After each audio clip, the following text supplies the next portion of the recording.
விஜய் தொலைக்காட்சியில் ஒளிபரப்பாகிற அழகே அழகு சீரியல் மூலயமா மக்களிடையே ரொம்பவே ஃபேமஸ் ஆனவங்க தான் சுனிதா தாமஸ். அதாவது அந்த அழகே அழகு சீரியலில் ரேவதி அப்படின்ற ஒரு கதாபாத்திரம் பண்ணிக்கிட்டு இருக்காங்க. இவங்க இந்த ஆக்டிங் ஸ்கில்குள்ளே வரத்துக்கு முன்னாடி, ஆக்டிங் கெரியர் ஆக்டிங் ப்ரொஃபஷனுக்கு வர்றதுக்கு முன்னாடி ஒரு ஐடி எம்ப்ளாயியாக தான் இருந்திருக்காங்க பெங்களூரில். ஸோ அதை குவிட் பண்ணிட்டு தான் ஆக்டிங்க்கு வந்திருக்காங்க.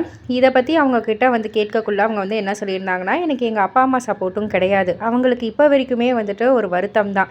நான் வந்து ஐடியை குவிட் பண்ணிவிட்டு நான் இதில் சீரியல் நடிக்கிறேன் அப்படின்றது வந்து அவங்களுக்கு வந்து வருத்தம் தான். அவங்க வந்துட்டு என் பொண்ணு இப்படி நேரத்தோடு எழுந்திரிச்சு லேட் நைட்டு தான் வருவா, இவ்வளோ வேலை செய்கிறா, இவ்வளோ விஷயங்கள் இருக்குது அப்படின்றத வந்து மனசில் வச்சுக்கிட்டு, உனக்கு இந்த கஷ்டம்லாம் தேவையா, ஒழுங்காக ஐடியில் இருந்திருக்கலாம்ல நீனு அப்படின்ற மாதிரியான ஒரு கேள்வி தான் அவங்க கேட்குறாங்க. பட் ஆனால் நான் இந்த கஷ்டத்தை இஷ்டப்பட்டு செய்கிறேன், எனக்கு இந்த ப்ரொஃபஷன் பிடிச்சிருக்கு, என்னுடைய இஷ்டத்தில் நான் வந்திருக்கேன் அப்படின்னக்குள்ள எனக்கு சந்தோஷமாக தான் இருக்குது.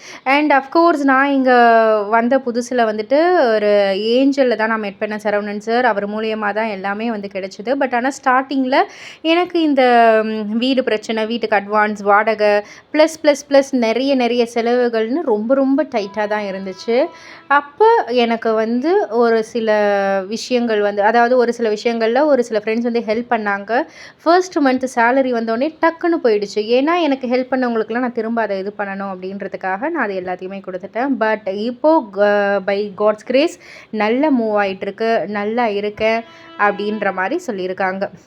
இதை பற்றி நீங்கள் என்ன நினைக்கிறீங்க? உங்களுடைய கருத்து என்ன அப்படின்றத கீழே உள்ள கமெண்ட் பாக்ஸில் குறிப்பிட்டு சொல்லுங்கள். மறக்காமல் சேனலை சப்ஸ்கிரைப் பண்ணி பக்கத்தில் உள்ள பெல் ஐக்கானை கிளிக் பண்ணிவிடுங்க.